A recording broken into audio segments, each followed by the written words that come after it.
अस्सलाम वालेकुम। मेरा नाम डॉक्टर शाहिद जमील और आज एक हम नए मौजू के साथ जिसका उन्वान है ड्राई आई यानी खुश्क आँख के साथ मैं हाजिर हुआ हूँ। अब ड्राई आई ऐसी कोई इमरजेंसी तो नहीं है, लेकिन ये कि बहुत से लोगों को जो है वो तकलीफदा होती है कि आपकी जो आँख है या टेयर जो पैदा करती हैं उसका काम ये होता है कि वो प्रोटेक्ट करती हैं और उसमें जो लुब्रिकेंट होता हैगा और जो मॉइस्चराइज रखती हैं जिससे आँखों को सुकून मिलता हैगा। अब अगर जब आँखें ड्राई हो जाती हैं तो ज़ाहिर है कि फिर बेचैनी सी रहती हैगी। अब आंसू क्या आएंगे? आंसू में कि अगर कंपोजिशन देखें कि उसके जो अज्जा आएंगे उसमें म्यूकस हैगी, उसके बाद उसमें ऑयल है यानी लिपिड है और उसके अंदर वाटर हैगी। और जब आँखें खुश्क और ड्राई होती हैं तो आपकी आँखों में बेचैनी सी और तकलीफ़ का एहसास होता हैगा। बिल्कुल ऐसे ही है जैसे बहुत से लोगों को ड्राई आई सिंड्रोम कहलाता हैगा, हो जाता हैगा। अब ड्राई आई सिंड्रोम क्या है? इसमें दो तीन चीज़ें होती हैंगी, जिसमें रेड आई होती है यानी आँखें लाल हो जाती हैंगी, उसमें इचिंग होती हैगी और साथ में फिर ये कि ब्लड विजन होती है यानी आँखों में धुंधलापन लगता हैगा। तकरीबन 26 मिलियन अमेरिकन जो है उनको ड्राई आई होता हैगा। हर एक को ड्राई आई नहीं होता, लेकिन ये कि ये मेल और फीमेल दोनों को ड्राई आई हो सकता हैगा। इसमें ज़्यादातर फीमेल को ज़्यादा होता हैगा। उसकी वजह शायद ये है कि इसमें हार्मोनल चेंजेस होती हैंगी और ख़ास तौर पे मीनोपॉज और प्रेगनेंसी में जो है हार्मोन चेंज होते हैं तो उसकी वजह से ड्राई आई होता हैगा। अब ड्राई आई जो है वो एज के साथ साथ जो है वो बढ़ता रहता हैगा, यानी अगर एज 60 से या 65 से ऊपर होगी तो ड्राई आई के चांसेस ज़्यादा हो जाते हैं। ये मैं ये नहीं कह रहा कि ड्राई आई सबको ही होता हैगा, लेकिन ये कि कुछ लोगों को हो सकता हैगा। अब इसमें ड्राई आई में क्या होता है कि मैंने आपको पहले तस्करा कर रहा था, इसमें ड्राई आई सिंड्रोम होता हैगा। सिंड्रोम का मतलब ये कि एक दो तीन से ज़्यादा चीज़ें हों, कंप्लेन हो तो उसको सिंड्रोम कहते हैं। अब इसमें क्या आएगा? उसमें रेडनेस होती है कि आँखें लाल रहेंगी, इचिंग होती है, आँखों में ख़ारिश होगी, फिर लाइट सेंसिटिविटी होगी, आँख जो रोशनी आपको जो पड़ेगी वो भी आपको बुरी लगेगी और साथ में जो है वो ब्लड विजन होता हैगा यानी आँखें धुंधलापन महसूस करेंगी। इसकी कॉजेज़ क्या आएंगी? अब इसकी जो कॉजेज़ हैं यानी इसकी क्या वजूहत हैं? इसकी वजूहत में according to the American optometrist association जो है उन्होंने ये कहा कि ये एक तो एज ज़्यादातर 65 साल के बाद ऊपर लोगों को होती हैगी।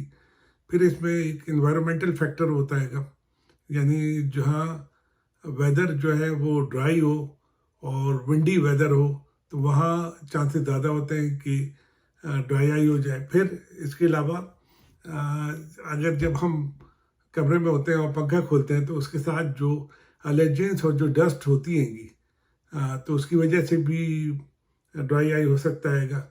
फिर इसके अलावा ये कि हम टीवी देख रहे हैं और या ये कि बहुत से लोग ऐसे हैं जो मुसलसल मोबाइल यूज़ कर रहे होते हैं, बहुत से लोग ऐसे हैं जो कंप्यूटर यूज़ कर रहे होते हैं, बहुत से ऐसे हैं जो टीवी देख रहे होते हैं, ख़ास तौर पे जो मोबाइल यूज़ कर रहे हैं या ये कि कोई गेम खेल रहे हैं तो उसमें ये होता है कि वो फिर ब्लिंकिंग नहीं करते, यानी ब्लिंक का मतलब ये है कि आँखों की पलक को झपकते नहीं हैंगे और जब वो नहीं झपकते तो फिर चांसेस होता है कि ड्राई आई हो जाए।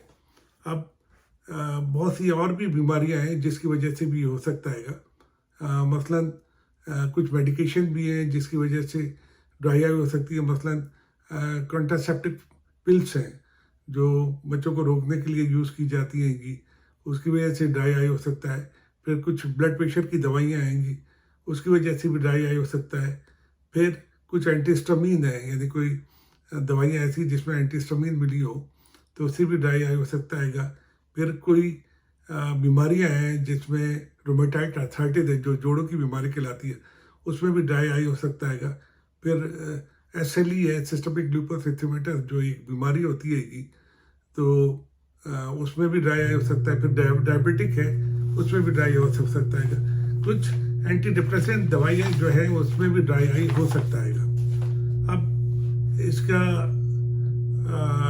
क्या ट्रीटमेंट है? ट्रीटमेंट यही है कि एक तो आप आर्टिफिशियल आई ड्रॉप्स आते हैं, ये आप उनको यूज़ करें और उससे ड्राईनेस पे जो है ना ये काफ़ी फ़र्क पड़ सकता है।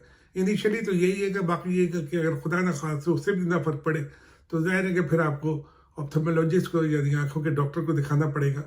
अब इसमें हम क्या करते हैं, क्या प्रिकॉशन हो सकती है? प्रिकॉशन यही है कि जहाँ जिस कमरे में आप सो रहे हैं उसको ह्यूमिडिफाई करके रखें। ह्यूमिडिफाई करेंगे यानी मतलब ये कि कैसे ह्यूमिडिफाई करेंगे? कुछ नहीं तो आप वहाँ कोई पानी का प्याला रख लीजिएगा, जिससे पानी जब इवेपोरेट होगा तो वो ह्यूमिडिफाइड होगा। फिर यही कि गुलदस्ता रख लें, फूल रख लें। फिर उसके बाद ये है कि कुछ प्लांट ऐसे होते हैं जो इंडोर प्लांट कहलाते हैं, कि वो आप यूज़ कर सकते हैं, उधर रख सकते हैं, कि खूबसूरती में भी बढ़ेगी और फिर ये कि आपका कमरा भी ह्यूमिडिफाई होगा। फिर आप घर में भी कोशिश करें कि ज़्यादा दरख्त वगैरह या पौधे वगैरह लगाएं, जिसकी वजह से आपके घर का माहौल भी जो है ना ह्यूमिडिफाइड होगा। फिर टीवी अगर आप देख रहे हैं तो मुसलसल मत देखें, और देख रहे हैं तो फिर अपनी ब्लिंकिंग भी करते रहें, ताकि पलक झपकते रहें, ताकि आपकी आंखें जो है वो ड्राई ना हो। फिर इसके अलावा इसी तरीके से आप कंप्यूटर वगैरह में या यूज़ कर रहे हैं तो उसका भी ख्याल करिए। फिर कुछ डाइट ऐसी होती है जिसको आपको लेना चाहिए, जैसे फ़िश है, उसमें ओमेगा फैटी एसिड होती है, कि वो आप लीजिएगा। बहुत ही ग्रीन वेजिटेबल हैं, जिसे लीफी ग्रीन वेजिटेबल कहते हैं ये, वो आप लीजिएगा, उससे भी आपकी आंखों को फ़र्क पड़ता है।